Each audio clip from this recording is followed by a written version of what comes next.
Recent గా ప్రముఖ నటి సమంత తన సోషల్ మీడియా ద్వారా ఒక గుడ్ న్యూస్ ని పంచుకుంది. అది కూడా నాగ చైతన్యతో విడాకులు తీసుకున్న ఇన్నాళ్లకు. ఎంత బిజీగా ఉన్నా కూడా సమంత తన ఎస్ఎం ఖాతాలో డైలీ ఏదో ఒక పోస్ట్ తో తన ఫాలోవర్స్ కి టచ్ లో ఉంటుంది. తన personal life, vacations, movie updates, వ్యక్తిగత విషయాలను తన అభిమానులతో పంచుకుంటూ వారికి మరింత చేరువైంది.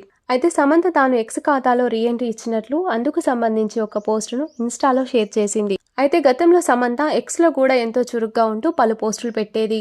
అయితే నాగ చైతన్యతో విడాకుల తర్వాత చాలా మంది సమంతదే తప్పంటూ ఆమె సామాజిక ఖాతాలో నెగిటివ్ కామెంట్లు పెట్టడంతో సమంత తన ఎక్స్ ఖాతాను రిమూవ్ చేసింది. మళ్ళీ ఇన్నాళ్లకు ఎక్స్ లో రీఎంట్రీ ఇచ్చినట్లు తెలియజేసింది. ప్రస్తుతం సమంత నిర్మాతగా మారి శుభం అనే మూవీ తీస్తున్న విషయం తెలిసిందే. ఇక పోస్ట్ లో భాగంగా పెద్ద కళలతో మా చిన్న ప్రేమను మీకు అందిస్తున్నాం. ఈ సినిమాని అందరూ ఆదరిస్తారని ఆశిస్తున్నా. ఇది నిజంగా నాకు ఎంతో ప్రత్యేకం, గొప్ప ప్రారంభమని రాసుకొచ్చింది. దీంతో ఎక్స్ లో సమంత రీఎంట్రీపై సమంత ఫ్యాన్స్ సంతోషం వ్యక్తం చేస్తూ welcome back Sam, queen is back అంటూ కామెంట్ల వర్షం కురిపిస్తున్నారు. నాగ చైతన్యతో విడాకుల తర్వాత సమంత మానసికంగా ఎంతో కృంగిపోయింది. ఆ టైంలోనే మయోసైటిస్ అనే అరుదైన వ్యాధితో ట్రీట్మెంట్ కూడా తీసుకుంది. సోషల్ మీడియాకి, సినిమాలకి దూరంగా ఉన్న సమంత ప్రస్తుతం మళ్ళీ మునుపటిలా మారి సోషల్ మీడియాలో ఫుల్ యాక్టివ్ గా కనిపిస్తుంది.